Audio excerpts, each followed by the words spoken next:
Hi guys, இன்னைக்கு நம்ம இந்த ட்ராமாவோட நெக்ஸ்ட் எபிசோட் தான் பார்க்க போகிறோம். இப்போ நம்ம ஜிங்ஷி செலெக்ஷனுக்காக தானே வந்திருக்கான். ஹுவா அம்மா அப்பா 2 பேருமே வந்திருக்காங்க. செலெக்ஷனில் அவனோட பெஸ்ட்டை போட்டு சூப்பராகவே பண்ணுறான். ஃபிசிக்கல் ஃபிட்னஸோடு இருக்கணும், ஃபாஸ்ட்டாகவும் இருக்கணும். நீ கொடுத்த கயிறுனால தான் நான் சூப்பராக பண்ணியிருக்கேன்னு சொல்லிட்டு கொடுக்க, இல்லை ஃபைனல் செலெக்ஷன் வரைக்கும் உன்கிட்டயே இருக்கட்டும்ங்கிறா. இப்போது சாங்கிட்ட வந்து ஒரு மாதிரி மூஞ்சி வச்சுக்கிட்டு, என்னோட கால் ஃபுல்லாக ஒத்துழைக்க மாட்டேங்குதுடா, என்னோட ஃபுல் பெஸ்ட்டை நான் கொடுக்கல, ஓரளவு தான் பண்ணியிருக்கேன், செலக்ட் ஆகிறது டவுட்டு தான், பட் இதை ஹுவா கிட்ட சொல்ல வேணான்னு சொல்ல அவகிட்ட சொல்லலை. பட் ஃபைனல் செலெக்ஷனில் நீ கண்டிப்பாக செலக்ட் ஆகிடுவ, ஏன்னா நீ ஜிங்ஷிடா, உன்னை பற்றி எனக்கு தெரியுங்கிற மாதிரி சியர் பண்ணுறான். அப்போது ஜிங்ஷியோட கையில் ஹுவாவோட கையில் பார்த்ததும் முகமே மாறிடுச்சு. ஆனாலும் உங்கள் அப்பா கிட்ட வந்து ஜிங்ஷிக்கு ஃபுல்லாக ரெக்கவர் ஆகிறதுக்கு எந்த ஒரு மெத்தடும் கிடையாதான்னு கேட்க, சர்ஜரி தான்ப்பா பண்ணணும், அது பண்ணால் ஹீல் ஆகிறதுக்கு ரொம்ப நாள் எடுத்துக்கும், மெல்ல மெல்லமாக அவனே ரெக்கவர் ஆயிடுவாங்கிற மாதிரி சொல்லிட்டு போகிறாரு. இந்த பக்கம் ஜிங்ஷி நம்ம ஹீரோயின் கொடுத்த கயிறை தான் பார்த்துக்கிட்டு உட்காந்துட்டு இருக்கான். ஏன்னா ஃபைனல் செலெக்ஷனோட ரிசல்ட்டே வந்துடுச்சு, ஆனால் அவனோட பேர் இல்லை போல. ஹுவா வந்திருக்கவும் அவட்ட இதை டைரக்டா சொல்லல, உன்னோட கயிறுனால தான் நான் என்னோட பெஸ்ட்டை கொடுத்துருக்கேன்னு நம்புறேன்னு சொல்லிட்டு அவகிட்டே அதை திருப்பி கொடுத்துட்டு வா போலான்ட்டு கிளம்பிட்டான். இந்த பக்கம் சிஷியை காட்ட புக்கை படிச்சுட்டு இருக்கா. ரைட்டிங் காம்படிஷன் அட்டன் பண்ணிப்பா போல, அதெல்லாம் ரிஜெக்ட் ஆகிட்டா. அதை வந்து பார்த்தா அம்மா அவளை என்கரேஜ்லாம் பண்ணி பேச மாட்டாங்க. நான் என்கரேஜ் பண்றதால எதுவும் மாற போறது கிடையாது, உண்மையான உலகம் எப்படி இருக்குங்கிறத உனக்கு புரிய வைக்க ட்ரை பண்றேன், நீ தான் உன்னோட பெஸ்ட்டை போடணும்னு சொல்லிட்டு அந்த ஷீட்டையும் எடுத்துட்டு கிளம்பிட்டாங்க. அப்படியே எங்க சாங்கோட அம்மாவை கட்ட அவங்க நர்ஸா வேலை பார்த்துட்டு இருக்காங்க. டக்குன்னு பார்த்தா சாங் கிட்ட ஏதோ சொல்றாங்க. அவன் வேகமா ஹாஸ்பிட்டலுக்கு ஓடி வரான். அவங்க அம்மா உள்ள ஆபரேஷன் தியேட்டர்ல இருக்காங்க. என்னப்பா ஆச்சு அப்படி சொல்லிட்டு வந்து கேட்க, ஒரு எமர்ஜென்சி கேஸ அட்டென்ட் பண்ணிருக்காங்க. அவங்க கூட வந்த ரிலேட்டிவ் சொன்னபடி கேட்காம ஐசியூக்குள்ளேயே வர பார்க்க எல்லாரும் தடுத்திருக்காங்க. அப்படி சாங்கோட அம்மாவும் ஸ்டாப் பண்ண பார்க்க அவங்கள பிடிச்சி தள்ளி விட்டுருக்கான். அதுல அவங்களுக்கு தலையில அடிபட்டுருச்சு. ரொம்ப சீரியஸான கண்டிஷன்ல தான் இப்ப இருக்காங்களாமா. விஷயம் தெரிஞ்சு நம்ம ஹுவாவும் அம்மாவுமே வந்திருக்காங்க. உனக்கு நான் சாப்பிட ஏதாவது வாங்கிட்டு வரப்பான்னு சொல்லிட்டு அப்பாவும் கூட்டிட்டு போக, நீ கவலைப்படாதடான்னு சொல்லவும், நான் சின்ன வயசுல இருந்தே இங்க அடிக்கடி வந்திருக்கேன், நிறைய ஃபேமிலிஸ் வருவாங்க போவாங்க, இப்போ என் அம்மா அட்மிட் ஆயிருக்கவும் தான் அவங்களோட ஃபீலே எனக்கு புரிய வருது.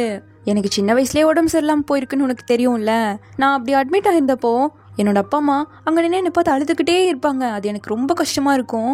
இப்போ நீ அவங்கள பார்த்து அழுதாலும் கவலைப்பட்டாலும் உன்னோட அம்மாவும் என்ன போலதான் ஃபீல் பண்ணுவாங்க. ஸோ அவங்க முன்னாடி நீ அப்படி இருக்காத, உன்னோட அம்மா சீக்கிரமாவே குணமாயிடுவாங்கன்னு ஆறுதலா சொல்றா. இப்போ அடுத்த நாள் ஸ்கூலுக்கு கிளம்பி வர, எம்மா சாமி ஒரு வழியா வந்துட்டியா, சாங்கோட அம்மா இப்போ எப்படி இருக்காங்கன்னு கேட்கவும், இன்னும் அவங்க எழுந்திரிக்கவே இல்லை. சாங்கும் என்ன சொல்றதுன்னு தெரியல, ஸ்கூலுக்கே வரமாட்டான்னு நினைக்கிறங்க போது அவன் வந்துட்டான் ஸ்கூலுக்கே. ஆனால் இவங்க அம்மாவுக்கு இப்படி ஆயிருக்கவும் ஸ்கூல் பசங்கன்னா சும்மா இருப்பானுங்களா, அதை பற்றியே பேசிகிட்டு இருக்கேன். டியான்கே டென்ஷன் ஆயிடுச்சு. ஒழுங்கா ஹோம்ஒர்க்கை பாருங்கடான்னு சொல்லிட்டு கத்திட்டு இருக்கான். நம்ம அப்படியே வெளியே போலாம் வாடா அப்படி சொல்லிட்டு இவங்க 2 பேரும் அவனை கூட்டிட்டு வர, கரெக்டாக சிஷி வரவும் அவங்க 2 பேரும் போயிட்டாங்க. உன் அம்மாவுக்கு உடம்பு சரியில்லைன்னு கேள்விப்பட்டேன், எப்படி இருக்காங்கன்னு கேட்கவும், இன்னும் அவங்க எழுந்திருக்கவே இல்லைங்கிறான். என் அம்மா உனக்கு ஹெல்ப் பண்ணுவாங்க, இதாக இருந்தாலும் கேளுங்க, இல்லை வேணாங்கிறான். நீ ஹெல்ப் என்கிட்ட தாராளமாக கேட்கலான்னு சொல்ல, எனிவே தேங்க்யூன்னு சொல்லிட்டு போறான். அவங்க அம்மாவை இந்த நிலைமையில பாக்குறதுக்கு இவனுக்கு ரொம்பவே கஷ்டமா இருக்கு. அப்பாவும் அவரோட வருத்தத்தை இவன் முன்னாடி காட்டிக்க மாட்டாரு. அம்மாவால இனி எழுந்து நிக்கிறதுங்கிறது கொஞ்சம் கஷ்டம்தான், இன்னொரு ஹாஸ்பிட்டலுக்கு மாத்திட்டோம், கொஞ்ச நாள் இருந்து ஹாஸ்பிட்டல்ல ட்ரீட்மெண்ட் பார்த்துட்டு தான் வரணும், அங்க நல்லா பாப்பாங்கன்னு சொல்ல, அம்மாவோட கண்டிஷன் பத்தி அவங்களுக்கு தெரியுமான்னு கேட்கவும் இன்னும் சொல்லல. அவருக்கு சாப்பிட கூட தோணல, அப்படியே எழுந்து வந்துட்டாரு. இப்ப அவனும் பின்னாடியே வந்து பார்க்க, இவன் முன்னாடி அழுக தைரியம் இல்லாம இந்த பக்கம் வந்து அழுதுட்டு இருக்காரு. இவன் அதை மறைஞ்சு நின்று பார்த்துட்டு இருக்கான். ஸோ எப்படியாவது அம்மாவை நாம தான் பார்த்துக்கணும்னு சொல்லிட்டு முடிவு பண்ணிட்டான். நான் எக்ஸ்பெரிமெண்ட் ஹை ஸ்கூலுக்கு மாறலான் இருக்கேன், அம்மா நமக்காக எவ்வளவோ பண்ணியிருக்காங்க, நான் உங்களுக்கு ஏதாவது பண்ணணும்னு ஆசைப்படுறேங்க, அம்மாவுக்கு தெரிஞ்சா ரொம்ப வருத்தப்படுவா, ஒத்துக்கவே மாட்டா, வேணாம் நானே பார்த்துக்கிறேன்னு சொல்றாரு. பா நீங்க ஆல்ரெடி வேலைக்கு வேற போயிட்டு இருக்கீங்க, உங்களால வீட்டையே பாத்துக்க முடியாது, எப்படி அம்மாவை பாத்துக்க முடியும், நம்மளோட பாட்டிக்கும் வயசாயிடுச்சு, அவங்களுக்கும் ஃபேமிலி இருக்கு, நான் அவங்கள பாத்துக்கிறேன், கண்டிப்பா நான் நல்லா பாத்துப்பேன், அந்த ஸ்கூல் ஹாஸ்பிட்டலுக்கு பக்கத்துல இருக்கிறதால எனக்கு அவ்வளோ கஷ்டமா இருக்காதுங்கிறான். ஸோ இப்படி டிரான்ஸ்ஃபர் ஆக போறேங்கிற விஷயத்த ஃப்ரெண்ட்ஸ் கிட்டையும் சொல்ல, என்னடா சொல்ற, அம்மா இதுக்கு ஒத்துக்க மாட்டாங்களேன்னு கேட்கவும், அவங்க கிட்ட நான் சொல்ல போறது இல்ல, எங்க படிச்சா என்ன, அதே ரேங்க் தானே நான் எடுக்க போறேன், உங்களை தான் விட்டு போறேன், சாரிடான்னு கேட்கவும், அப்படியெல்லாம் இல்லை, நம்ம ஒரே காம்பவுண்ட்ல தானே இருக்கோம், டெய்லியும் பார்த்துக்கலாம், கவலையே பட வேணான்னு சொல்றா இவ. அடுத்த நாள் டிரான்ஸ்ஃபரும் வாங்கிட்டான். ஒரு மாதிரி அவனோட கிளாஸை பார்த்துட்டு இருக்க, இப்போ டியான் வந்து, நீ மிஸ் பண்ண நோட்ஸ் எல்லாம் நான் ரெடி பண்ணி வச்சிருக்கேன், எல்லா சப்ஜெக்டோடதும் இருக்கு, எங்க போனாலும் சரி நீ தான் ஃபர்ஸ்ட் வரணும்னு சொல்லி கொடுக்குறான். தேங்க்யூடா, நான் நல்லா தான் படிப்பேன், நீயும் நல்லா படிக்கணும், கிளாஸ் ஸ்டார்ட் ஆயிடும், நீங்களும் உள்ள போங்கன்னு சொல்லிட்டு ஸ்கூலை விட்டே கிளம்பிட்டான். இவங்க எல்லாருக்குமே ரொம்ப வருத்தமா இருக்கு. இவன் போறத சிஷியுமே பாக்குறா. இப்ப நம்ம சிஷி ரொம்ப ஹார்ட் ஒர்க் பண்றதால ஆர்ட்ஸ்ல அவ தான் ஃபர்ஸ்ட் வரா. சயின்ஸ்ல எப்பவும் போல நம்ம சாங் தான். இவனுக்கும் விட்டு போறது கஷ்டமா தான் இருக்கு, இருந்தாலும் அம்மாவை பாத்துக்கணும்ல. ஸோ பக்கத்துலயே ஸ்கூல் இருக்கிறதால டெய்லியும் சாப்பாடு கொண்டு போறது, அம்மாவை பாத்துக்கிறது, அவங்க கால் பேரலைஸ் ஆயிடுச்சு, ஸோ அதுக்கு எக்ஸசைஸ் பண்றதுன்னு ரொம்ப நல்லாவே பாத்துக்கிறான். அப்படியே டிஸ்சார்ஜ் ஆகுற நாளும் வந்துருச்சு. அம்மாக்கள் எல்லாம் ஹெல்ப்புக்கு வந்திருக்காங்க. அடிக்கடி எல்லாருமே வந்து பார்த்துட்டும் போயிருக்காங்க. இப்போ அப்படியே வீட்டுக்கும் கூட்டிட்டு வரேன். டியானோட அம்மா வந்து விசாரிக்கிறாங்க. எந்த ஹெல்ப்பா இருந்தாலும் என்கிட்ட கேளுங்க, கண்டிப்பா பண்ணுவோன்னு சொல்றாங்க. வீல் சேர்ல வரதால படி ஏற முடியாதுல்ல, சாங் தான் கஷ்டப்பட்டு தூக்கிட்டு வரான். உங்க 2 பேரையும் கஷ்டப்படுத்திட்டேன், ஸ்கூலுக்கும் ஹாஸ்பிட்டலுக்கும் உனக்கு ரொம்ப தூரம் இல்லைன்னு கேட்கும்போது அதுக்கு தான் டிரான்ஸ்ஃபர் ஆகிட்டேன்னு சொல்லிட்டு உண்மையை உளறிட்டான். அவங்க அம்மா இதுக்கிட்ட பயங்கரமா டென்ஷன் ஆயிட்டாங்க. எல்லாரும் போங்க, என்னை விட்டு போங்கன்னு சொல்லிட்டு பயங்கரமா உங்களுக்கு அப்செட் ஆயிடுச்சு. இந்த பக்கம் நம்ம ஹுவா சாங்கோட அம்மாவுக்கு பூச்செடியை ப்ரெசென்ட் பண்ணலான்னு சொல்லிட்டு வாங்கிட்டு வந்துட்டு இருக்காங்க. அப்போ ஏதோ கருகர ஸ்மெல் அடிக்குதுன்னு வந்து பார்க்க சாங்கோட வீட்டுல இருந்து புகையா வந்துட்டு இருக்கு. உள்ள போய் பார்த்தா அம்மா கீழே கிடக்காங்க. சமைக்க ட்ரை பண்ணிருப்பாங்க போல, கருகி புகை வர ஆரம்பிச்சிருச்சு. சரின்னு அம்மாவுக்கு ஹெல்ப் பண்ண வர ஹுவாவையும் ஜிங்ஷியும் வெளியே போன ஒத்த காலில் நின்று துரத்தியே விட்டுட்டாங்க. சரி விடுங்கம்மா, பரவாயில்ல பரவாயில்ல அப்படி சொல்லிட்டு பார்த்தா அவங்க அம்மா யூரின் போயிட்டாங்க. என்ன பண்ண முடியும், சரி பரவாயில்ல விடு, ட்ரெஸ் சேஞ்ச் பண்ணிக்கலாம்னு சொல்லிட்டு அப்பா கூட்டிட்டு போயிட இவன் அதை உட்காந்து கிளீன் பண்ணிட்டு இருக்கான். என்ன சொல்றதுன்னே தெரியல. அந்தந்த சுச்சுவேஷனை நம்ம ஃபேஸ் பண்ணி பார்த்தாதான் அவங்களோட வருத்தம் புரியும். எப்பவுமே சாங்கோடமா இப்படி நடந்துக்க மாட்டாங்க. இவ்வளோ கோவப்படுறாங்கன்னா அவங்களோட சுச்சுவேஷனை அவங்களால ஏத்துக்க முடியல, கொஞ்சம் டைம் தேவைப்படுதுங்கிற மாதிரி ஜிங்ஷி சொல்ல, அப்படிலாம் கிடையாது. சாங்கோட அம்மா எவ்வளோ போல்டான பர்சன் எனக்கு தெரியும். சீக்கிரமாவே அவ எல்லாத்தையும் புரிஞ்சுக்கிட்டு பெட்டராவா பாருன்னு சொல்லி இவங்க 2 பேரும் சாப்பிட்டு சொல்லிட்டு அவங்கள பார்க்க தான் வராங்க. அம்மா அவங்க வீல் சேர்ல இருக்கிறதால சமைக்கிறதுக்கு கொஞ்சம் வசதியா இருக்கிறதுக்காக டேபிள் மாதிரி செட் பண்ணி கொடுத்துட்டு இருக்கான் சாங். இவங்களுக்கு ரொம்பவே கஷ்டமா இருக்கு. சரி விடுங்கம்மா, கொஞ்ச நாளைக்கு நீங்க சமைக்க வேணாம்னு சொல்ல கரெக்டா ஹுவாவோட அம்மா வந்து என் பிள்ளைக்கு நீ சமைக்கிற சாப்பாடு தான் பிடிக்குமாமாவே, உங்ககிட்ட இருந்து கத்துக்கிட்டு வந்தே ஆகணும்னு சொல்லிட்டு துரத்தி விட்டுட்டா. வா எனக்கு சொல்லி கொடுப்பான்னு சொல்லிட்டு காய்கறி எல்லாம் வாங்கிட்டு வந்திருக்காங்க.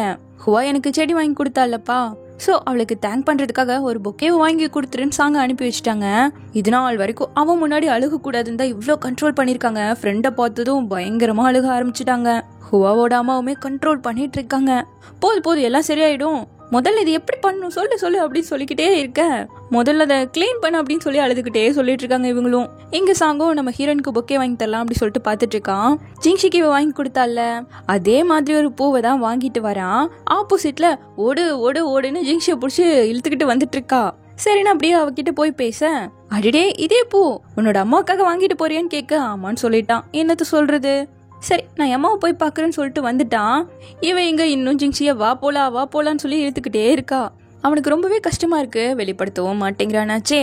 இப்போ ஹுவாவும் இந்த டைம்ல எங்க ஊர்ல நிறைய பூக்கள் அழகழகா பூத்து குலுங்கும் தெரியுமாங்க, அப்போ உங்க ஊரு அழகா இருக்கும் போலேங்கிறான். ஆமா, மலை கடல்னு ரொம்ப அழகா இருக்கும். ஏன் நீ எங்க ஊருக்கு வந்ததே கிடையாதாங்க, அவன் வந்ததே இல்ல. ஆனா இவ ஊரு எங்க இருக்குன்னே தெரியாதுங்கிற மாதிரி பசங்க கேட்கும்போது கரெக்டா இந்த இடத்துல இருக்குன்னு இவன் சொல்லியிருப்பான்ல. அது என் அம்மா நிறைய டைம் சொல்லியிருக்காங்க உங்க அம்மாவை பத்தி. அவங்க ஊரு இவ்வளோ நல்லா இருக்கும், இந்த இடத்துல தான் இருக்கு, கண்டிப்பா அங்க போகணும்னு அவங்களுக்கு அவ்வளோ ஆசை. ஏன் சாங்கோட அம்மாவுக்கே போகணும்னு அவ்வளோ ஆசைன்னு சொல்ல, அப்ப நம்ம அவங்களே கூட்டிட்டு போலாமான்னு கேக்குறா. ஓ போலாமே, இப்பவே போய் நான் பேக் பண்றேங்க. டே இப்பவே இல்லடா, என்னோட அப்பா அம்மா கிட்ட எல்லாம் பர்மிஷன் வாங்கணும்லன்னு கேட்க, அதை விட நான் பாத்துக்கிறேன், அதுக்கு முன்னாடி நீ எனக்கு ஒரு ஹெல்ப் பண்ணுன்னு சொல்லி இவங்க வீட்டுல இருக்கக்கூடிய பழைய ஆல்பமே கேட்கிறான். என்ன ஹுவா உன் போட்டோ மட்டும் இருக்கு, உன் அம்மாவோட போட்டோ இல்லையான்னு சொல்லிட்டு சாங் கிட்ட கேட்கிறேன்னு அவனுக்கு கால் அடிக்கிறான். அவன் எடுத்துட்டான். மா நம்ம சிஷுக்கு ஒரு ட்ரிப் போயிட்டு வரலாமேன்னு கேட்க வேணாங்கிறாங்க. மா எனக்கும் போகணும்னு ஆசையா இருக்குங்க, சரின்னு சொல்லிட்டாங்க. ஸோ இப்போ ஜிங்ஷி ஆல்பம் கேட்டால அதை எடுத்துட்டு வர அவன் கையில அவளோட கயிறை பார்த்தது, அவங்க 2 பேரும் விளையாண்டுட்டு இருந்ததுன்னு இதெல்லாம் திங்க் பண்ணி சோகமாகும் போது கரெக்டா டியான் வந்து எனக்கு இந்த கொஸ்டின் சொல்லித்தாடான்னு கேட்கிறான். என்கிட்ட கேட்கிறேன்னு கேட்க, ஏன் ஹுவா ஜிங்ஷிக்கு மட்டும் தான் சொல்லி தருவியா, ஒழுங்கா சொல்லுங்க போது அதுக்கு முன்னாடி நான் ஒன்று கேட்குறேன் சொல்லு, என்னோட புது ஸ்கூல்ல ஒரு ஃப்ரெண்ட் இருக்காங்கங்க, அதுக்குள்ள ஃப்ரெண்டு பிடிச்சியான்னு கேட்குறான். சொல்றத கேளுடான்ட்டு ஒரு 3 பர்சன் ஏபிசின்னு இருக்காங்க. ஏக்கு பியை பிடிக்கும், பியோ சியோட ஃப்ரெண்டா இருக்கணும்னு தான் நினைக்கிறா.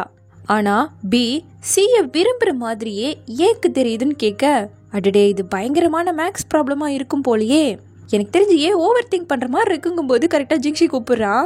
சரிடா நான் போறேன், ஏஎன்சி பாய்ன்னு சொல்லிட்டு போயிட்டு இருக்கான். அதாவது ஏங்கிறது நம்ம சாங், பிங்கிறது ஹுவா, சிங்கிறது ஜிங்ஷி.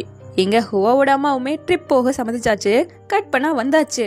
சாங்கோட அப்பா சாங்கோட அம்மாவை வலிச்சு போட்டோ எடுத்துட்டு இருக்காங்க. 3 பேருமா சந்தோஷமா சிரிச்சு பேசிட்டு இருக்க, இப்பதான் நிம்மதியா இருக்குன்ட்டு இவங்க 2 பேரும் பார்த்துட்டு வர ஜிங்ஷி ஓடி வந்து ஒரு பழத்தை வாயில போட்டு விட்டான். அது பயங்கர புளிப்பு போல, எரும மாடு ஜிங்ஷின்னு சொல்லிட்டு அவனை போட்டு அடிக்க ஜிங்ஷியோட அப்பாவும் கொண்டு வந்து பழத்தை கொடுக்குறாரு. சரின்னு நம்பி வாயில போட்டா அதுவும் ஒரே புளிப்பு. அவர் பிளான் பண்ணி இதை பண்ணியிருக்காரு ஐயா அப்படிங்கும்போது சாங்கோட அப்பா இதை ஃபோட்டோ எடுத்துகிட்டு போயிட்டு இருக்காரு. வாவ், அதில் சூப்பராக இருந்தேன்னு இவன் பேசும்போது சாங் இவனோட வாய்க்குள்ளே போட்டு விட்ட 2 பேர் துரத்திட்டு ஓடிட்டு இருக்காங்க. தென் இப்போ அப்படியே கட் பண்ண ஜிங்ஷியோட அம்மாவுக்கு பர்த்டே. ஸோ சர்ப்ரைஸாக கேக்லாம் கொண்டு வந்து ஜாலியாக செலிப்ரேட் பண்ணுறாங்க. ஆல்பம் எல்லாம் கேட்டு வாங்கினால 3 பேர் சின்ன வயசுலேருந்தே ஃப்ரெண்டு. ஸோ அந்த ஃபோட்டோஸ்லாம் வச்சு வீடியோ மேக் பண்ணியிருக்கான். நம்ம பர்த்டேவையும் நம்ம பசங்க இப்படி கொண்டாடினா நல்லா இருக்கும்லன்னு சாங்கோட அம்மா சொல்ல, ஹுவா அம்மாவோட பர்த்டேவும் சீக்கிரமாக வரப்போகுது. ஸோ உன்னோட பர்த்டேவே இது மாதிரி சூப்பராக செலிப்ரேட் பண்ணிடலாங்க. சச்சா வேணான்னு சொல்லிட்டு அவங்க முகம் ஒரு மாதிரி மாறுது. எதனால இப்படி ஃபீல் பண்ணுறாங்கன்னு தெரியல. இப்போ அடுத்த நாள் எழுந்து வர ஜிங்ஷி மேலே உட்காந்துட்டு இருக்கான். அங்கே என்னடா பண்ணுறேன்னு சொல்லிட்டு இவ வந்து உட்கார, ஹுவா என்கிட்ட ஒரு சீக்ரெட் இருக்குன்ட்டு காளமாடு மாதிரி ஸ்ட்ராங் ஆகணும்னு கூட வேண்டுதல் இருக்கான்னு எடுத்து கேட்குறான். டே இதில் நான் சின்ன பிள்ளையா இருக்கும்போது எடுத்துடுதான்னு சொல்லிட்டு போடுங்க. இன்னொன்று கிடைக்குது, அதில் இவளோட அம்மா அப்பா வந்துட்டு அன்ஹாப்பியாக ஆகக்கூடாதுன்னு எழுதி வச்சிருக்கா. சின்ன வயசில் உடம்பு சரியில்லாமல் போச்சுல, ஸோ அதனால வந்து எழுதியிருக்கா. இது மாதிரி ஓட்டில் நம்மளோட விஷயம் எழுதுனா கண்டிப்பாக நடக்கும்னு என் தாத்தா சொன்னார், அதுதான் எழுதி வச்சேன்னு சொல்லிட்டு அவங்க 2 பேருமே ஓட்டில் எழுத ஆரம்பிச்சிட்டாங்க. வருஷம் அம்மாவோட பர்த்டேவை இப்படி தான் செலிப்ரேட் பண்ணுவியான்னு கேட்கும்போது, ஆமாம் அவங்க எப்பவும் கஷ்டப்பட்டே இருக்காங்க, இப்படி செலிப்ரேட் பண்ணால் அவங்களுக்கு சந்தோஷமாக இருக்கும்ல. போன வருஷம் இதை விட இருந்ததுங்க, எப்படி இருந்ததுன்னு கேட்குறா. இவன் அவங்க அம்மா வேலை செய்கிற ஹாஸ்பிட்டல்லையே ஹாப்பி பர்த்டேன்னு அவங்க அம்மா பேரை போட்டு பேனரே ஒட்டிட்டு வந்திருக்கான். கண்டிப்பாக இதனால உங்கள் அம்மா கோவம் தானே பட்டிருப்பாங்கன்னு கேட்கவும், ஆமாம்மா திட்டா விழுந்துச்சு, இருந்தாலும் இதெல்லாம் ஒரு மெமரபிள் மூமெண்ட் தானங்கும் போது அவங்க சும்மா திட்டலாம், ஆனால் நிஜமாவே நல்லா தான் ஃபீல் பண்ணியிருப்பாங்கன்னு சொல்கிறா. இந்த பக்கம் சாங் அவங்க அம்மாவை வெளியே கூப்பிட்டு வந்திருக்கான். அவங்களும் இப்போ ஒரு அளவுக்கு ஸ்ட்ராங் ஆகிட்டாங்க. அப்படியே வீட்டுக்கு வந்து சேர்ந்ததும் இவங்க அம்மாவோட பர்த்டேவையும் நல்லா செலிப்ரேட் பண்ணணும்னு யோசிக்கிறா. அதனால அப்பா கிட்ட கேட்க, அவங்க அப்பாவுக்கு வேலை இருக்கு வர முடியாதுன்ட்டாரு. பரவாயில்ல நம்மளே ஒன்று பண்ணுவோன்னு சொல்லிட்டு நேரா ஜிங்ஷி கிட்ட ஹெல்ப்புக்கு போய் நின்னா ஓவரா பண்றான். சரி சாரி ஜிங்ஷி, நான் பேசினது தப்பு தான், அண்ணா ப்ளீஸ் பண்ணி கொடுங்கன்னு கெஞ்சினதும் சரின்ட்டான். ஏன்னா இவங்க வீட்டில் அவங்க அம்மாவோட ஃபோட்டோஸ் கிடையாது, ஜிங்ஷியோட வீட்டில் நிறைய இருக்கும். அப்படி ஒரு ஃபோட்டோ எடுத்து காட்டி, பாரு இதில் எவ்வளோ அழகாக இருக்காங்கன்னு கேட்க, ஆமாம்மா சின்ன வயசுல அம்மா ரொம்ப அழகாக தான் இருக்காங்கன்னு பார்க்குறா. இதை எடுத்தது சாங்கோட அப்பா தான். அவங்க முகத்தில் மட்டும் ஸ்மைலை பாருன்னு சொல்லிட்டு, டேய் சம்திங் ராங், நான் கண்டுபிடிச்சிட்டேன்.